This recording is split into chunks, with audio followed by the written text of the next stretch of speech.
I didn't want to push hard until you got towards that long stretch up to Mount William, because I thought it was like a low risk place to actually like climb strong. And so I thought if you felt good there, like that was my game plan.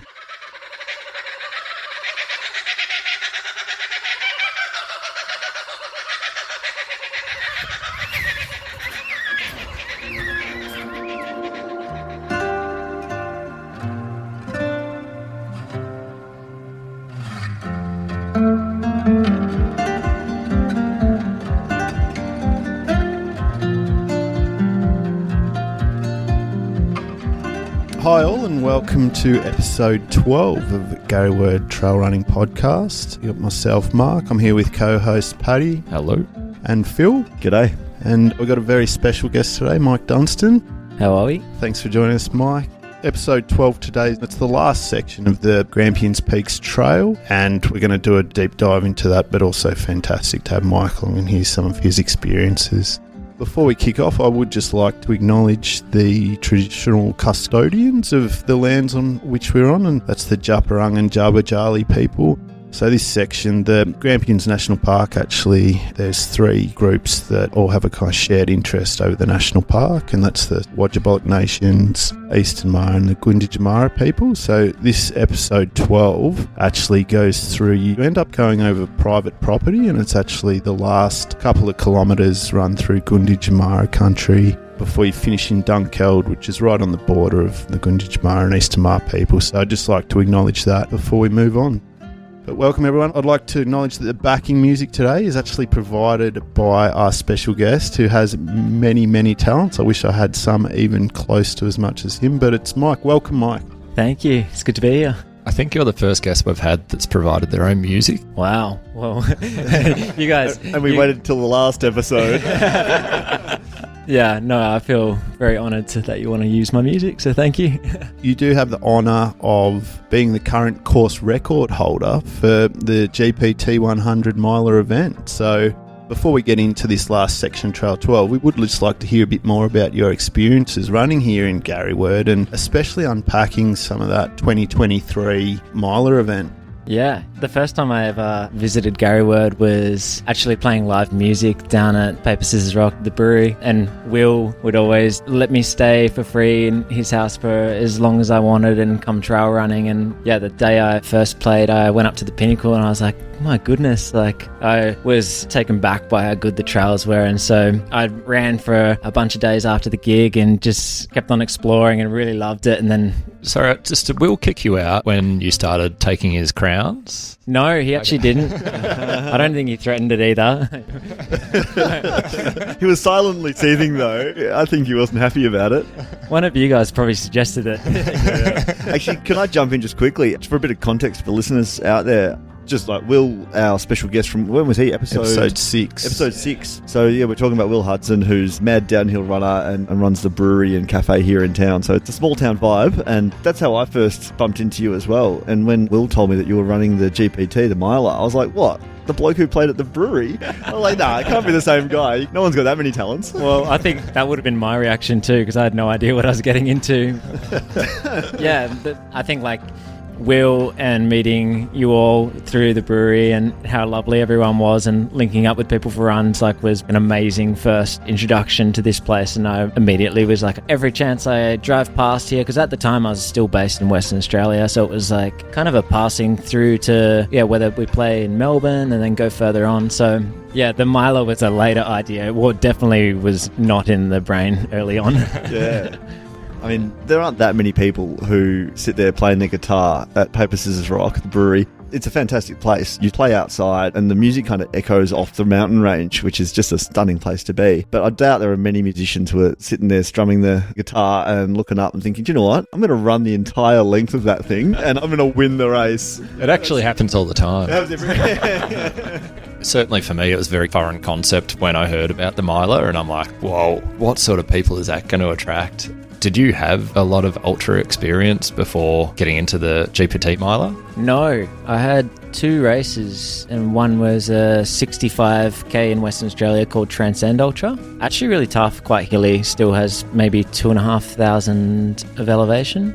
And then I did Madeira Island Ultra Trail, the 85k, so the shorter, well, like a mid-range distance in their offerings. And that had 4,800 meters of climbing. So it was, for me that year, it was a 10-hour race. And actually the qualification criteria for GPT obviously said 100k, and I emailed Joe, who I never knew before, kind of asking and being like, would this 85 qualify as like 100? Because like you're accepting flat 100s, but this thing takes longer than 100. And he said sure thing. So not much experience to really build on. So you nearly didn't qualify for the race that you won. Yeah. Another course record holder for. That's a brag. I've probably just thrown Joe under the bus. All of a sudden, his email inbox is just pinging. I've done this. I ran parkrun. Can I? Nothing against parkrun, by the way. Absolutely nothing against. Come on, Phil. No, I think what like you don't see from outside of that was the amount of training and running on steep terrain and outside of the events was I wasn't questioning my body's ability or fitness. It was just I hadn't actually gone and tried to do something like that in one push. But in terms of the amount of overall work that was being done, I was like, oh, well, hopefully I'm in good stead and can do a bigger block and then just have a shot. But I very much was open to completely failing. It wasn't really... There was no pressure. It was like, oh, let's try that. That seems a bit out of reach. So it sounds like quite a big jump from 85k, even though you got the training block in and stuff. So can you just talk us through that training? And because you actually came up and did a bit of a block a few weeks before the event, didn't you, to try and do a reconnaissance of the trail? Can you talk us through that training leading up and the reconnaissance? And is that good advice for people that are considering doing the event? I think it was one of the most important things I could have done. So building up to that, I was based in the Blueies and I was focusing on just running the steepest and most technical stuff there. And I was more focusing on slow terrain, slow technical, because when you come here and you run all the different parts, you quickly realize that your flat or your smooth fire trail running economy just kind of goes out the window here. I even found that out again in the last 2 days. I felt like I was really fit and I came back and I was like, I'm not Grampians fit. Like these are movements I haven't done. I haven't been rock hopping.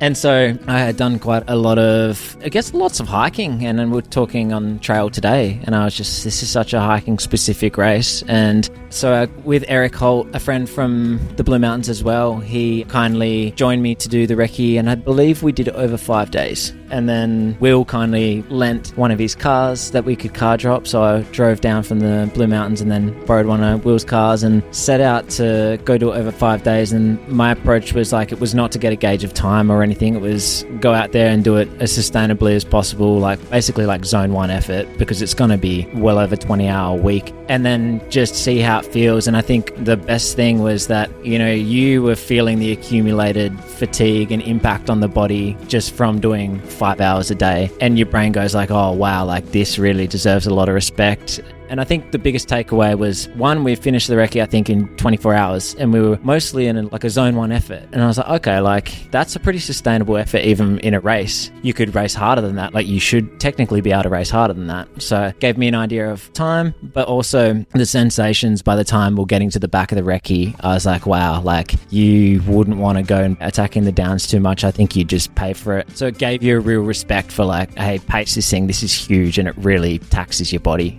I think it's really good advice, but how did that play out during the 2023 event? Because we've kind of been through a few of the first episodes, 1, 2 and 3, take you through the first 50Ks into Hall's Gap. We're reflecting on a few of the Strava times for some of those segments. I think we saw you like 4th or 5th on the leaderboard for that segment 3 during the mile. And I think you did it in like 5.5 hours, which would actually got you nearly podiumed last year's 50K event. Like it seems like a very quick time to start out for a miler. What was going on during the event? Yeah, I think like it was trying to be smart in terms of, in the recce, I felt how tricky it was going up that rock slab. I was like, hiking up that rock slab, you could be 140, 150 BPM. Or even more, like if you're hiking fast, it's like you can seriously move fast and be at a high aerobic effort just hiking up it. So like the thought of running it at the start of something I'd experienced running the whole distance over 5 days, I was like, it's just not worth it. And so then there's like really good pockets of runnable, like I guess like the single trail into Gar. You can get some quick Ks there where it's actually not too damaging on your body. You know, if you were going to pick up 10 or 20 seconds there versus like trying to push 10 or 20 seconds quicker on this big boulder field where like your quads are just just taking a blow. It's real smart. Yeah. I think those kind of things. I also was really disciplined in terms of like, this was my first miler, so I was venturing into uncharted territory for me, and I was pacing by heart rate early. And so I thought when the guys went off a lot quicker and Kelly and everyone went flying out, I was checking my heart rate, and I said, they're obviously far superior athletes. That's outside my pacing strategy. So I didn't feel like my ego was like, you go with them. Just had this objective plan of you don't go over that heart rate and just like settle into the race. So I think that was good in just sticking to a plan. I think I got into holes quicker than I anticipated. I recall that your very well-known support crew might have commented that you were well ahead of your predicted time coming into holes. I based my predicted time off the recce, but I think where I found in the race you pick up a lot of time is that if you were feeling aerobically fit and your climbing was strong, one of the least risky places was just climb at a sustained, solid effort a lot of the time. It was like the least impactful on your ankles, your body. It could even be hiking, you know, like I had poles out in the first section up some of the climbs, and even now I think I'm like, I don't know if I'd use poles on those sections now, but it might well have been the very thing that made me feel fresher when I hit the flats or the downs. I didn't realize how much quicker you could move at a higher effort on this terrain. That was unknown for me. So the splits I was telling Lucy were perhaps conservative, but I was feeling good, but probably 15 or even 20 minutes quicker than I wanted to be. Your preparation sounds fantastic, and we had episode 4, we had Jay on, who also did the same thing, came up here and went and did lots of recce and had a look at all the bits of trail and formed a respect for the trails and that sort of stuff.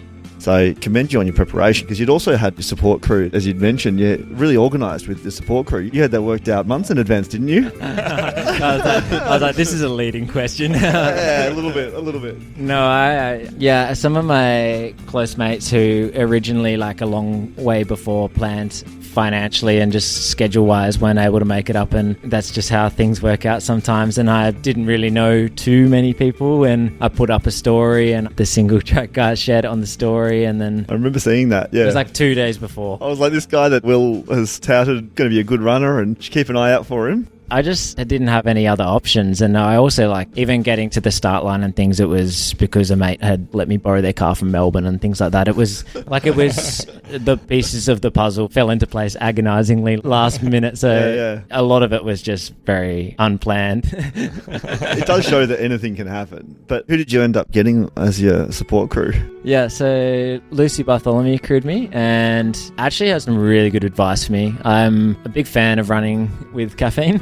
Oh, yeah. And she held me off the caffeine. She's like, you're not having any caffeinated tailwind or anything like until it hits nightfall. But I should probably add, also from the recce, I feel like in my head, I didn't want to push hard until you got towards that long stretch up to Mount William, because I thought it was like a low risk place to actually like climb strong, and it's a long section of time you're climbing there. So I thought if you felt good there, like that was my game plan. This has actually come up in a previous episode, because one of us here, Paddy, is a little bit interested in data, and so just a touch. And so I might let him tell the story about that section you're talking about up to Mount William. Yeah, it was interesting just because, went into some sort of analysis paralysis after the race and got everybody's splits into just Excel, and then sort of got your time as a race leader and put everybody's time relative to yours. So you could sort of see these lines going everywhere over the course of the race. When they were deviating from your time, obviously you were putting ground on them. And then when they're the same and parallel to you, you're running the same speed. And the whole field on that Mount William climb, there's nobody running parallel to you for that section. Like you can sort of see you're causing a deviation throughout the course of the race. Some were ahead for a while, and then you just shifted the whole field with that one section from Burra Huts to Mount William. It was actually interesting because Max King had my splits to pace this race, and I also told him, I was like, don't look at the splits religiously too, because that's where the delay was as well. Oh, yeah, right. Okay, so some people got held up there. So we were paused. Yeah. My time on that segment would have a potentially 19-20 minute delay where we're stationary as well. Yeah, sure. That was thunderstorms overnight, wasn't it? Was that the delay? Yeah. So it doesn't really reflect, but I think if that wasn't there, because that whole climb was a massive effort that whole way, and even the road up all the way to once it got to the downhills, it was... Yeah, I think I first started having caffeine at Burra Huts as well. So I just this is the spot. But I also saw the head torches up ahead, and I think it was just I've learnt that from experience in races at night. If you can see someone's head torch, or if they can see your head torch, they've got hope. And I really was like motivation. So I just sat on the very top of like what I wanted to pace it and was like, this is the spot to go if you're feeling good. Because after that, it's just the downhills are absolutely carnage. You know, even trying to get down those swiftly or efficiently with any flow is like some of the hardest downhills I've ever run. So I knew it was like, this is the spot, and then you got to damage control. Also, I think the advice that you got on calf gels, I was quizzing you before the miler in 2024, and I followed that same advice as well. Like, I held off onto the calf gels until I really needed them, which is, for me, about Burra Huts as well. And, man, it was amazing starting them then. And I was only doing one every 2 hours, because I figured out if I do them at that rate, I won't go over my limit even after another 12 calf gels. So, like, I was doing one every 2 hours, and, man, it was just something you really look forward to. And at that time of the night, it was like 2 hours was quick. You know, it just seemed to, like, go fast. And time can really disappear at night. It's almost like without being able to see visually around you as well. I feel you can really, as soon as you do have a bit of caffeine as well, you're just like really present and focused. I mean, you have to be up there, like you're so concentrated on just where your feet are landing. And then you look down and you're like, oh goodness, like I should be having more nutrition or something, because time just disappears up there. Do you want to talk us through the rest of it? So we kind of got through about halfway to Mount William. How did that back end of the race play out for you? That's probably where like the plan kind of stopped being a plan, because from going after Mount William, I was like kind of shocked that I was leading. So I kept on running like the same heart rate pacing strategy, but I started running a bit scared, or even like picking up on the parts of the course that I'd made time. I realized it was the technical sections. So I was like, I never thought that I'd be making time on the technical downhills or anything. But I like kept hearing after we go through a real technical section, it seemed that the time was really opening up in the technical downhills. So I ended up kind of going contrary to my own advice, but I'd had lots of caffeine. And so like through that whole section, I guess, off the back of Mount William, then off the back of Dirt and those things, I was also maybe getting like a bit more fatigued from how long you've been on technical terrain. I thought the more swiftly you can get through these technical downhills, the less time your body's exposed to them, kind of thing.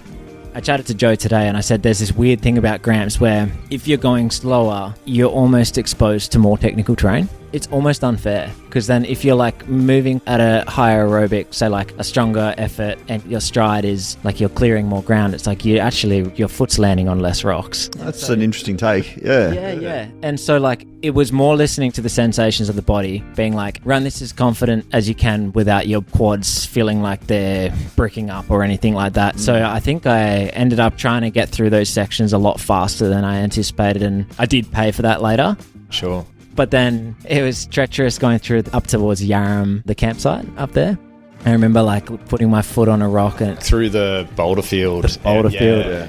And one gave way and I rolled off the side of the track on the steep part. Yep. And like the rock like rolled over my legs, and there was another part where coming down from Mount William, I put my foot on a big like smooth rock and just slipped and landed straight on my back, and I just thought I could have hit my head. And so I had some absolutely like some of the biggest falls of my life through there, like, and I think it was just like would get up and I'd be like, oh, you feel all right, like just keep sending, like. And so I was like, I was not glamorous through there at all. I was just trying not to like hesitate too much, because I think almost like hesitating on that stuff was where you started braking more, and it felt like if you're going slower and braking more, almost like you were doing more damage to your legs. It was this weird thing. So you were just like cheese rolling your way down there. Oh, like it was it was like, it's actually funny because then I'd get to like the smooth downhill, both of those more flowy single trails where you'd expect to be able to run quite well. I feel like I just was running a minute slower than I thought I should have been, and then feeling more flow on the technical stuff then, because I'm like, it's actually slowing down the pace. So I started to notice the damage in the legs when it was more open and runnable, where you actually had a comparison of, I usually run this, or it usually feels like this, and you're like becoming compromised. And I think Sunrise was on when I was on the ridgeline. Before you cross the road, so after Yarram Gap Road, before you cross the main road. Yes, episode 9. I remember it was quite disorienting when the sun came up. I expected to be super stoked, but it's like, that's probably the most I felt, just kind of like, what is happening? What am I doing? Like, I didn't really feel like I got that second wind of the morning. I reckon it was about that time that the local Gary Word trail running messenger chat got a message out there just after sunrise saying, does anyone have any spare tailwind? Mike is out. Oh. Yeah.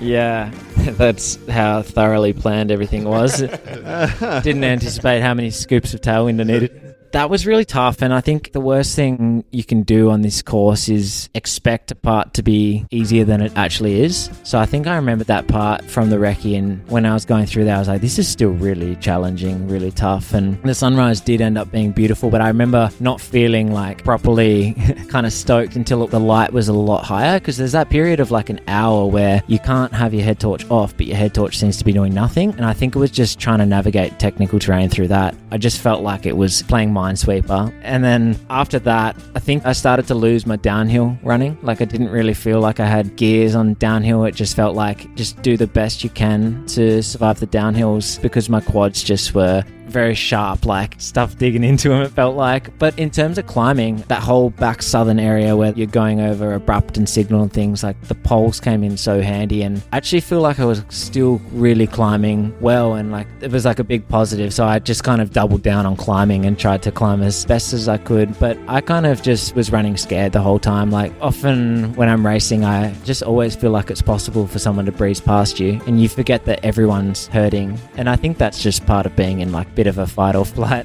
And then the last downhill into town was, the downhill was shocking, really. I remember someone, it may have been Ryan Lowe, came behind me to film. They were pretty close, not too close, and my brain had just shut off all these channels where like the footsteps of someone behind me was enough to distract me, where I feel like I was just going to fall on my face. So I think I pretty unpolitely just asked them to drop back, because I just needed to focus on trying to get down in one piece. Can you imagine some words that you might have used? Yeah, it would just overwhelmed me. So it was until maybe I reckon once I crossed the road, it was coming into that whole last section in the recce. I remember being so fantastic and runnable. And then once again, my expectation of that last descent coming into town and stuff was like, wow, I can run 5-minute Ks through there and stuff. And I think in the race, I was probably doing like 8-9 minute Ks, and just being like, oh my goodness. So I think it was, I guess, navigating the mental side. I just think the mind games got quite strong, and just trying to stay present and realize this was the best you could do now and focus on doing that. When you're saying you were sort of climbing strong towards the end, are you still looking at heart rate data then, or has that gone out the window by this stage? Yeah, I think it goes more to feel, because the heart rate starts to drop and become suppressed, so it's not like an accurate indication later in the race. Even for example, like from the car park, the Mount William aid station up towards the top, so if you ran up that in the daytime, your heart rate would be quite high. Red line, yeah. I remember in the race, I had only recently come into the aid station and just got into the lead, so I didn't want them to see my head torch, so I ran up that whole climb in the race, and my heart rate didn't go over my pacing strategy. Wow. Now with more knowledge, I would realize probably compromise myself by doing that, because your body's still accumulating lactate and things like that. But I had just been like, oh, my heart rate's in a low zone, but it's just like that's because you're deep into the race now. So the backstage, like I felt like I could climb as hard as I can, and it would be so tricky to get my heart rate over 150 at the end. I was going to ask, what was your heart rate that you were looking to maintain, or what was the number? We work on my zone 2, kind of tops out like mid 150s. So basically, like we set a guide of on the climbs, okay, to like try go up to 160. And so that's like quite aggressive. Yeah, for sure. But since like in Snowdonia, I figured out that you could, for me anyway, I could climb up to 165 BPM, then recover on it down. And that's the terrifying part about long distance racing, is like you only find out once you've tried it. And then, for example, Buffalo is a shorter race, but like I was like, oh, I can totally have parts where I hit 170. And in a race, you got adrenaline and other things, but I was climbing in between zone 2 and zone 3 in the GPT, but mostly at the top of zone 2. What I was looking at in Snowdonia, the heat was bad, and I feel like my heart rate was drifting higher, especially early in the race. But I think if you know where the parts of the course are, and if you know there's like a big downhill where you're going to naturally get recovery, you can almost schedule in to work harder for this block. And that's the only way you're going to move through a certain course faster. And I think I've learnt that from in Madeira. One of the guy, Thibaut Groovier, who won. He put like 50 minutes into me in the first 45 Ks on the net uphill section of the course, and then we just maintained the same time in the next 40 Ks. But he obviously was like, once I get to this part of the course, aerobically, I won't be working as hard. I can afford to put in like a 4 or 5 hours sub-tempo effort. So that's where like knowing your fitness and how to measure, whether it's RPE or heart rate or combining them and stuff like that, that's where it gets really interesting. And it is like a bit of Russian roulette, but yeah. Amazing, yeah. It is. It'd be great to talk to you for hours on training and techniques and things. So we probably do need to move on to the last section trail. But before we do, you do end up here a fair bit in Garryword, for different things. We're here this weekend. It's the GPT 100 training camp, so it's really good. Can you just describe what's been the best experience you've had on the trails, or something that hasn't gone quite to plan? I think some of my best memories first would be, even like last night I drove in and went for a 90-minute jog after, and like this place makes me so excited to run even if it's nighttime. So I went up to the pinnacle. Yeah, when I got to the top of Pinnacle, it was like clear skies, and I turned my head torch off and you could see like all the stars and the low cloud like hanging on one side of the mountains. I feel like it just gives you like goosebumps and gives you this big feeling of, wow, like I'm just a really small part of like this special place. And so I think for me, every time I come here, it feels so different to where I live, but feels really like a spiritual kind of place to run. There was one time I went up to Rosier with Jesse Mayer and Callum for sunrise, and it was just lost for words, and just feel so incredibly grateful to be here and be alive. And just, so I think despite like the race experience, I think that's a very different experience. I think what fills the cup more was like even the recce days, like was just randomly moving through 160 Ks of like amazing ridge lines just with a friend, just because, and you could stop and have a look at everything. And even running on sunset on the plateau one time with Lucy, and it was just like all these light beams coming out with only 2 humans, and it just felt like we're on basically the ends of the earth and we're so far away. And it's also, I think, that feeling of being somewhere where you have to be on your game because you're in a real rugged environment where like if something does go wrong, there is consequence. But I think that's like the awe that comes into it. It's a mixture of like you have respect and it's dangerous, but it also like it's something real, and we're always in that like comfortable environment. So I think Ryan said it today. He was just like, yeah, it just makes you feel alive. And really well said. That's, yeah. Gave me goosebumps. Yeah. No, I think that's my favourite part of running, and that's why like I feel I can enjoy any, like a race goal is like just an excuse to go do lots of purposeful training in different places to bank experiences with friends in those kind of places. And I think like unfortunate side, I actually was filming for just some GPT related things and I was running down. So I shouldn't laugh. I just know where this story's going. Oh my goodness. Yeah, running down abrupt, like the front way actually to come down to the car park, and I'd just been running all day with a camera in my hand and just got to the least technical part and I just kicked a tree root and I just fell face first and my camera just went flying, and I was just like, oh, is my camera right? And my camera was fine, and like I knocked my leg but not hard, and I just had never seen anything like it. But within like 10 or 20 seconds I just had the biggest hematoma on my leg that like it stressed me out. I was like, am I going to be okay? Is that going to pop? Or like it was seriously tennis ball size on like just below my knee. You go through all this technical stuff and you go and go and go, and you get to the flat bit, and that's when you lose it. You get complacent. Then the snake scare. Oh, what were we doing? We were course marking, yeah. And that was like a long day, and then just, seeing the marks on my leg after getting a hit on the leg, and just the unknown of knowing what it was, and then seeing trees flash by in the back of an ambulance and things. And so can you clarify, what was it? Well, that's the thing, is some people will say definitely a dry snake bite, but I never saw it, so there's an element of we don't really know. But yeah, good markings on the leg. But in the lead up on the days, I'd seen like the most snakes I'd ever saw, so I thought I've had equally amazing and then equally humbling experiences. I feel like it was the first time I really was like, I could just be gone. So anxious. I feel like Paddy and I are missing out now. We're not part of the club. We haven't been bitten by a Garryword snake. So yeah, Phil and I are bite brothers. You got bitten on the inside of your right ankle, didn't you? Yes. Exactly the same spot as where I got done. Must be the same snake. Snake, do you think? Yeah, it's got a... Stephen or something. Can you guys like speak Slytherin together? Or what is that? Hey, and there's some good takeaways. I know it's like winter now, but even up to the pinnacle last night, I still took a snake bandage. I'm like, I'm not taking second chances here.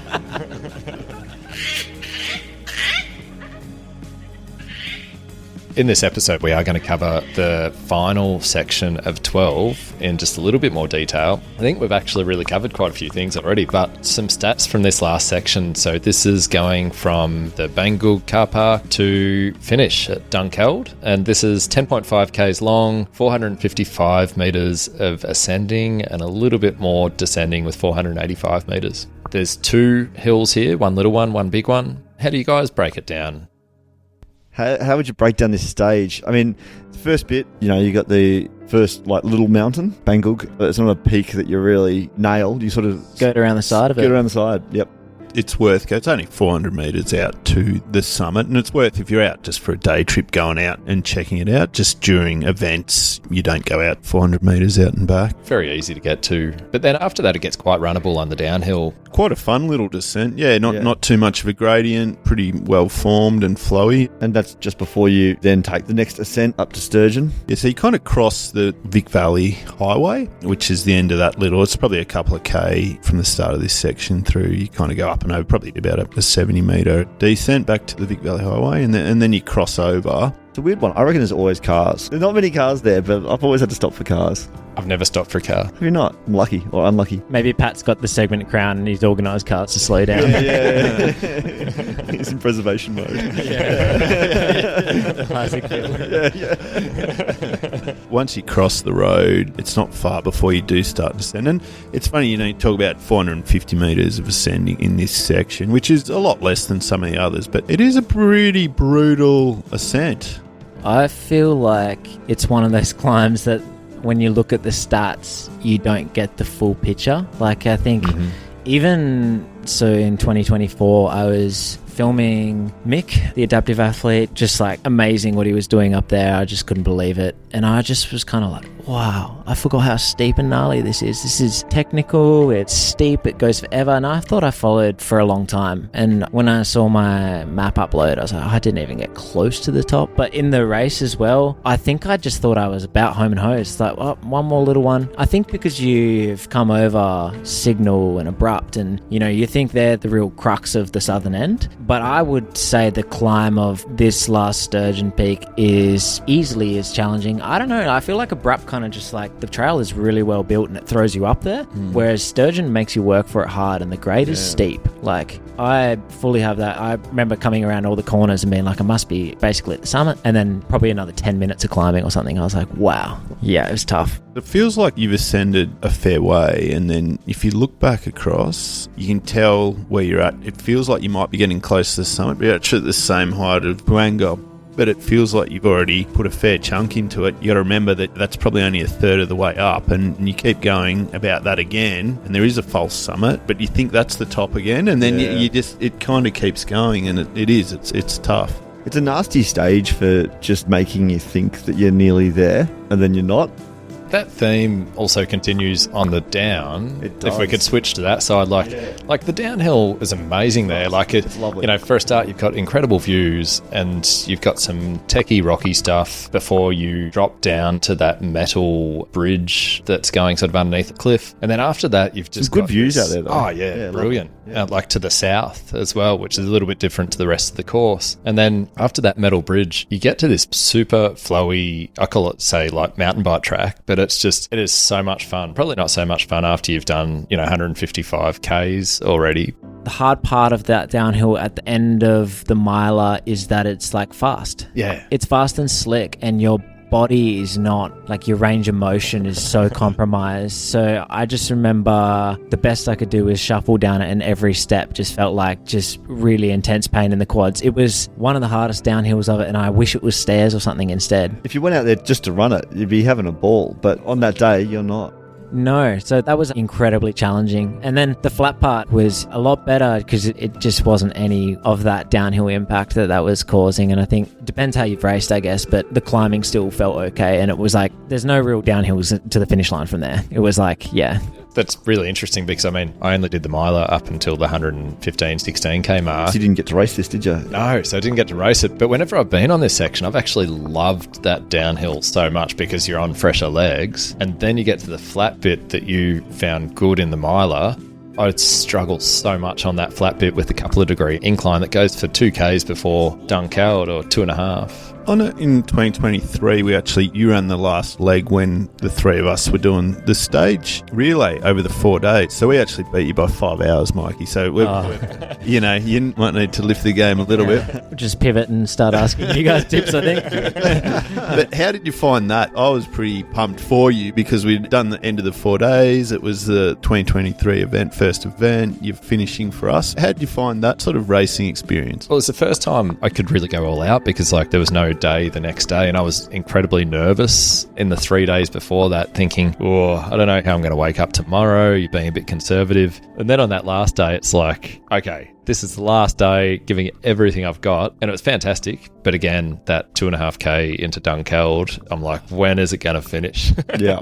The first few times I did it, I kind of thought it was about a K, and I'm like, okay, cool. You kind of run round, you cross into the flats, and you turn onto I think it's part of the Wanton River there. You just think Dunkeld's just there, but it's not. You get another 2 and a bit K to go, and it is that slide uphill, and you just got to be prepared that it's not just round that corner once you get down off the mountain. I think you asking me how it went is probably a good time to segue into some Strava times, because I did notice that's my fastest time on that sector is running it on the 2023 event. 1 hour and 5 minutes, and I'm coming 4th overall on the Strava leaderboard. Brody, on the other hand, is winning that segment, and he's got 49 minutes. So he was, even with a short segment, he's still 16 minutes faster than me. He's 2 pints deep, isn't he? By the time I finished. Yeah. That's incredible. Wow. Some also notable mentions, the second and third time are both, I think, solo stage runners. And the first female time is Sarah Tapp, and that was also at the event in 2024 with 1:09. Some pretty fast times. I think that's right. I think second, I was having a look earlier there, Tanya, and so he got the course record for last year in 2024 for the stage race. And I think from memory, his race time was quicker than our stage relay race time from 2023. So it's a pretty good effort from an individual perspective, having a crack. Oh, that's amazing. And I see, Mike, you're actually on the leaderboard overall at number 7. And it looks like this was about 2 weeks out from the 2023 event when you were doing your recce run. So you did a handy 1:13. You'd probably already done a few segments before that, I'd imagine. Zone 1, 7th.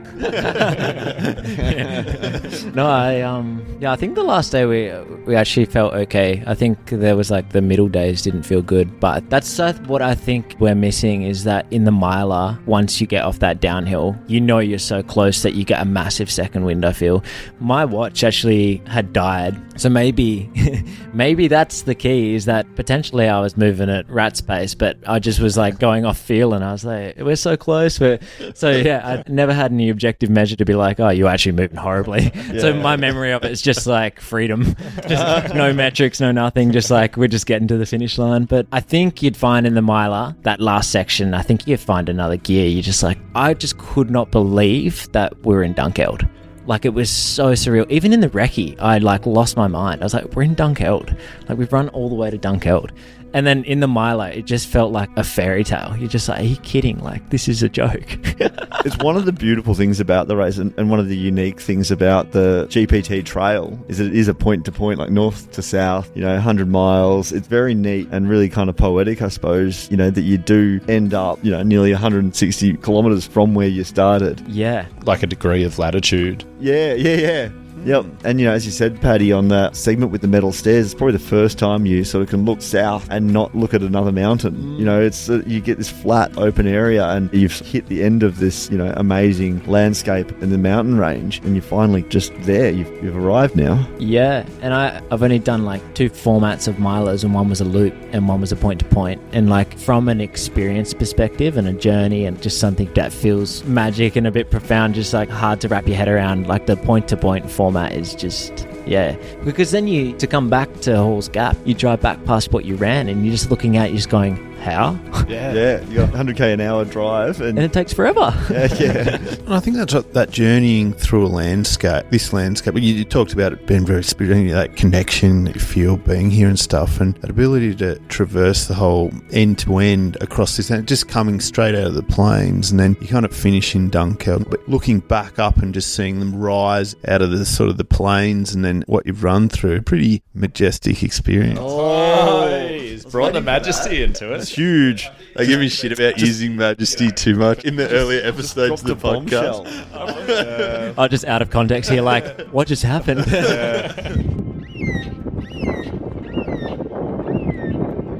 I did actually run this segment a week ago, and by the time I'd gotten into Dunkeld, mad hot chocolate at that little cafe on the corner, I was frozen. I sat there shivering, drenched after having been bucketed down with rain on, and yeah, nice little cafe, well stocked with plenty of trail goodies, so you can get your lollies and your nuts and that sort of stuff. You know, we're talking about this poetic thing where you're finishing in Dunkeld. Imagine if you had to turn around and go back. Well, maybe that's a later episode. Wow. If we've got nothing to do and we need to start another podcast, episode 13. Well, there has been talk, not of anybody on this episode, but we have heard some rumours that there may be an adventure from somebody else, but we won't reveal the name. It's been touted as the GPT TPG. It's such a catchy name. It's a catchy name. It's easy to say. What, so the down and back up? Yeah. Oh, they're crazy. Like, even if you did do it, just like, why?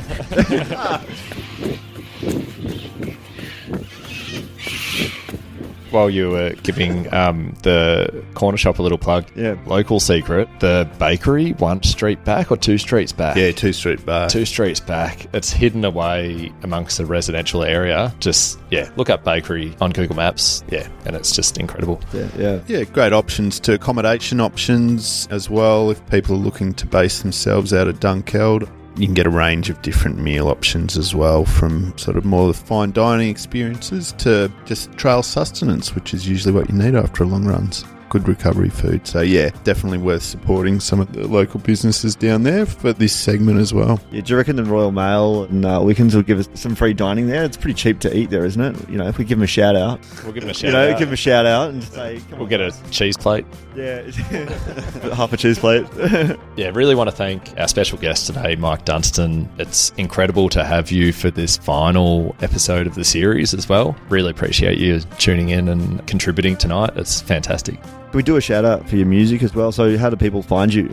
I think the easiest way would just be just on your preferred streaming platform. Just search my full name, which is Michael Dunstan. And yeah, I feel like it's always very appreciated. I think it helps me a long way into being able to continue recording and writing music. It kind of just goes straight back into recording more, so it keeps it sustainable. Fantastic. Yeah, nice. Good tunes.